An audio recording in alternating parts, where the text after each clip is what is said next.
Mena-Watch, der Talk. Dear Rabbi Margolin, I'm glad to meet you here in Amsterdam today. Thank you. You're chairman of the Rabbinical Center of Europe. You're the chairman of the European Jewish Association. You're founder of Europe Israel Press Association and founder of Europe Israel Public Affairs, which is probably not everything that you're doing, but gives an idea. You graduated from yeshiva in New York and then became program director at the Rabbinical Center for Europe in 2004. And 2010, you became general director of the European Jewish Association. Now I explain a little bit what is the European Jewish Association, EJA. It's an umbrella organization representing Jewish communities and organizations across Europe. What is special about EJA when it comes to religion? How is the self-image? Is it more conservative or liberal, or is it inclusive with everything? How would you explain that? First of all, I think that the right of the Jews is the right for all the Jews. Mm-hmm. So all Jewish people have the right to feel secured, to feel safe, and to be able to have freedom of religion. However, the vast majority of the Jewish communities in Europe are Orthodox communities. Mm-hmm. And therefore, if you go through our website, our affiliated communities, you will see Orthodox communities who represent, I would say, the vast majority of the Jews in Europe. But I think that, again, every Jew deserves to be, that his rights have to be protected. Do you think that Jewish life everywhere still can be lived as the halakha stipulates? And the halakha is the legal part of the tradition of Judaism. Do you think that in all these countries it's possible, or is there, again, already now, after this anti-Semitism is rising, is there a problem? Some countries actually banned ritual slaughter. Mm-hmm. Some countries put some limits on circumcision. We are not there in a situation where Jewish people are unable to live Jewish life, but we could be there, because I think that everybody knows that one of the first things that the Nazis did when they took power was to ban the Jewish circumcision and ritual slaughter. And indeed, we saw many attempts in different countries in Europe to ban it. It's all about anti-Semitism in most cases. And this is what we're fighting for. We're fighting to ensure the right of the Jewish people and freedom of religion have to be respected. And Jewish people should have the choice if they want to live Jewish life or not. It should be up to the Jews and not up to the governments to put limitations. How do you do your work? Is it more with meeting people from parliaments, or is it more giving educational sessions? How do you work? Basically, we do everything because there's no only one methodology at work. We raise awareness. We invite decision makers to come to concentration camps. We organize 2 times every year, big delegations. Last one took place just in January, and everybody heard about it because of Elon Musk that joined us. Mm-hmm. But we invite politicians to come to concentration camps, hundreds every year. We organize many conferences and events for politicians. We meet with them personally. We publish things on social media, in papers, and we go to schools and we talk to teachers. We try to do everything we can, so the awareness will be by everyone, at least by every decision maker. I just read a press release about the Goebbels villa. When you do a press release like that, do you speak to any group in Germany? I just saw the press release from EJA, but I didn't see it in the media. Yeah. So how does it work that these things come to the media? Well, actually, we first of all contacted the ministry, and we offered them that we are ready to take the place. When we learned that they are looking for somebody who can take it, and we thought we should this place have the turn to be a center of education. And after we approached the ministry, we shared it with the media. Different newspapers reported. And I think it is important because it is important that the millions of readers who saw the article will understand that certain values have to be kept. And for me, even the fact that those papers and those readers understood that when something is bad, we should turn it into positive, that's on its own is an important message. So that's the way we walk, and I still hope it's going to walk. It's not yet a decision. No, I believe that the authority is still considering different options they have. Our proposal is also on the table, and I wish they would take the right decision. We'd be more than happy to look into this subject again. And where is it located, and what would you do with it if you get the go? The idea was to turn this place into kind of education center where we can invite children, students, researchers to see the house, but not only to see the house, but basically to learn from this house. Since Goebbels was responsible for the propaganda, we want to show how education could be used exactly for the other way around.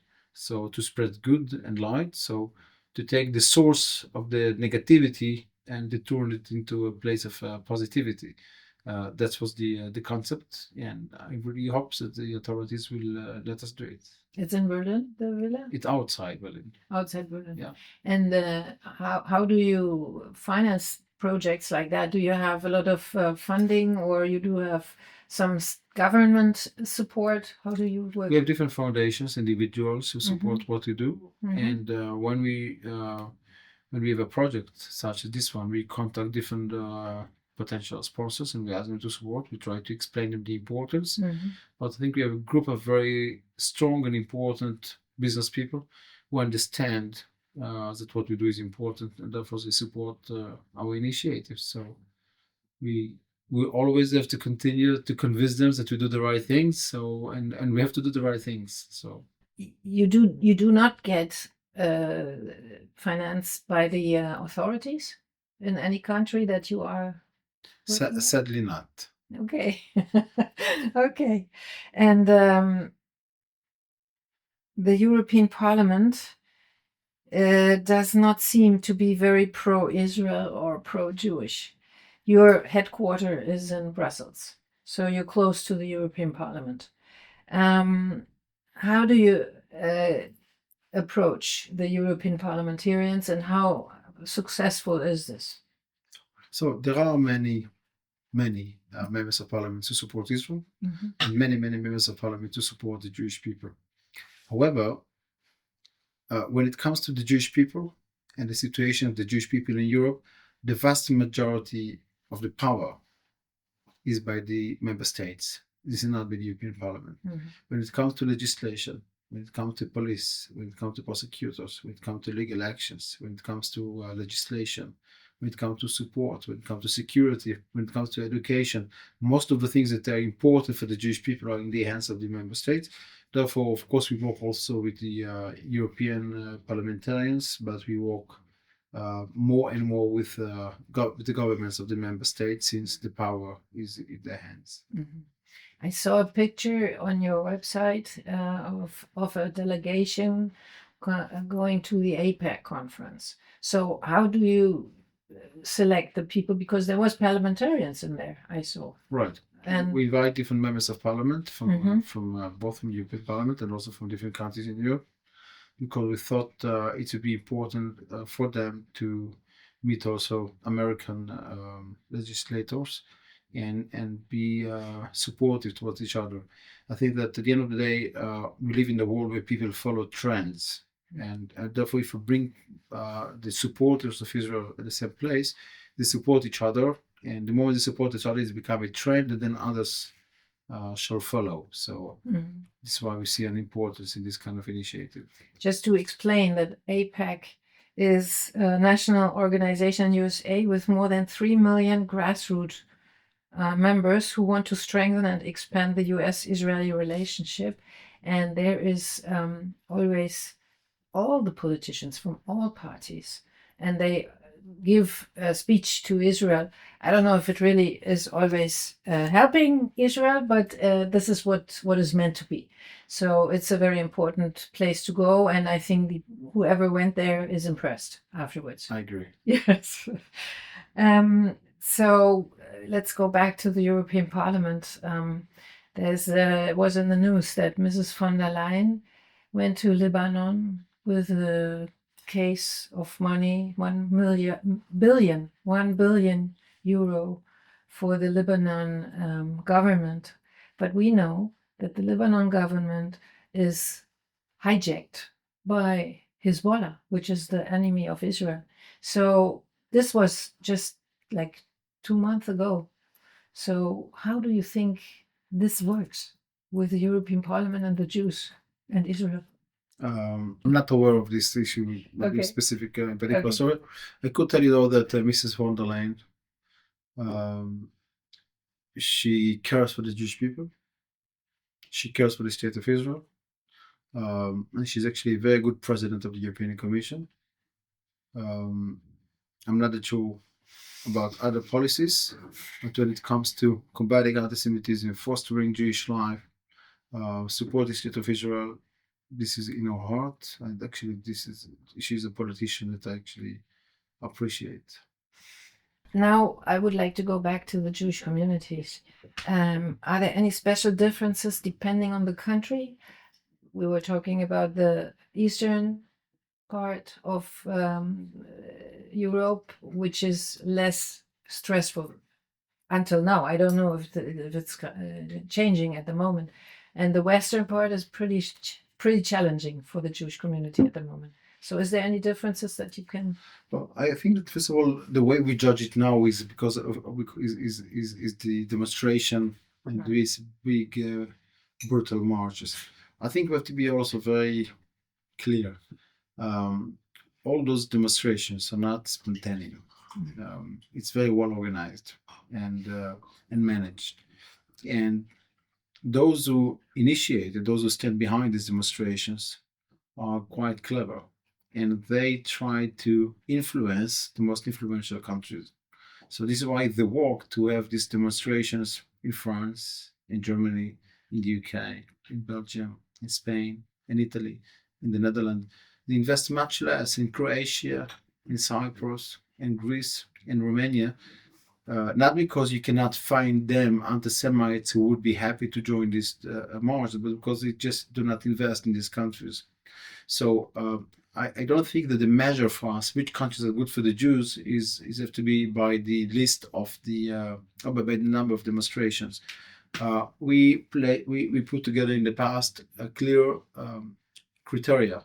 What does it mean for government to be friendly towards the Jewish people? And the criteria could include security of Jewish institutions, strong commitment to combating anti-Semitism, the commitment of you, of course, with legislation and anything else, freedom of religion, support for the state of Israel, and financial support towards the Jewish communities. Then you have also the number of incitements that were sentenced. So you have different criteria. So of course, seeing legislation is important. Seeing those marches, demonstrations, in the sense that right now it's the most vocal and visible, but that's not that only. Because, as I said, those who are behind it, if they would be interested in having demonstration in Poland, they could organize demonstration in Poland and any other country. So therefore, we wouldn't necessarily judge the situation of the Jews by the demonstration, because for long term we have to look at the right picture and look at all the other criteria too. Mm-hmm. EJA is working in 34 countries. Affiliated countries. With which groups do you work at these places? I mean, there is Muslims, Christians, there is other groups, sports groups, whatever. How do you find your cooperation partners? First of all, we offer our collaboration to anyone. Any organization who share our values is more than happy to be our affiliated. We open our arms to any organization who is pro-Jewish, pro-Israel, who wish to work in collaboration with us. This is number one. we approach Jewish communities and pro-Israel groups, and we offer them to work together. And then locally, we work with sports clubs, we work with universities, we work with government agencies, and we try to influence them all to take the right steps in order to ensure Jewish presence. So the work is began. Did you cooperate also with religious groups, other religions? We will have tomorrow actually the representative of the Catholics here from Europe. Catholics, yeah. They will be here for the freedom of religion delegation. Mm-hmm. We did collaborated in the past with Muslims when it comes to ritual slaughter and circumcision. Mm. So we do happy to collaborate with those that share our values. Yeah. That's a good point. Share our values. There is other European Jewish organizations. How is the connection with those? World Jewish Congress has also a European section, and I don't know all of them, but is there? There are different organizations. Some are more active, some are less active. Some have great history, some have great future. I wish all of them success. I think that the success of Jewish organizations is the success of all of us. And I don't think we have to look at the differences between us all. We should all be united, if not by working together, it's by working for the same cause. We always approach everyone, and we offer everyone to work together. We never said no to any Jewish or pro-Israel organization who wanted to work with us. We will never boycott any other Jewish organization. And I really wish that all other organizations will share the same values. What is your concept for the future? At the moment, I understood during the conference there is a lot of thinking how to fight back and make people stronger in their communities and have ideas, share ideas, strategy. So, what is the concept for the next year? Let's say that. This is very, easy to reduce dramatically the level of anti-Semitism in Europe. It's very easy. Yeah. All what it takes is for the government to decide to do it. I give you certain examples which are very easy. First of all, Jewish people should be able to report online about anti-Semitism. Because if the government today believes that the level of anti-Semitism is not dangerous enough because they do not see a lot of complaints, they have to acknowledge that most Jews do not go to the police to complain because A, it takes a lot of time, 2, it's lit over. So first thing, Jewish people should be able to complain online about anti-Semitism, number 1. Number 2, the police officers have to be trained. They have to be able to identify when this is anti-Semitic, that have to be dealt fast. Number 3, if you will complain that your partner threatened you for death and you call the police, he will be arrested immediately. If you will complain that your neighbor want to kill you, police will come, they will arrest him, they will investigate him, they will bring him in front of the judge, and then he might say he can go home and be arrested at home for some time until the police will continue the investigation. Anyone who commit anti-Semitic crime should be sentenced, should be arrested until he will be brought in front of the judge. And the prosecutors, every prosecutor should have a prosecutor who understands about anti-Semitism, who is trained how to deal with anti-Semitic crimes, and therefore he should handle those cases. It must be fast speed legal process. If somebody committed anti-Semitic crime today, it cannot be sentenced in 5 years from now. It has to be immediately. All those things that I just mentioned will make an impact immediately. And you will see less and less people who are willing to express hatred because they don't want to pay the price. If there is no price, then people could express the hatred. What I just said doesn't take much. It takes the goodwill and real responsibility coming from the government. If every government in your world adopt those things that tomorrow we're going to publish as the results of the conference, if those things will be accepted, I could assure you that anti-Semitism will be dropped by 60, 70 or 80% within very short time. That's a very good sentence to close this interview. Thank you so much for your time, and I really hope that these governments, whoever you attach, Target, yeah. a target, that they will listen to what you just said. Thank you very much. Thank you. God bless you. Thank you very much. Eine Produktion von Mena-Watch, dem unabhängigen Nahost-Thinktank. Auf unserer Website finden Sie täglich aktuelle Informationen und Analysen. Besuchen Sie uns.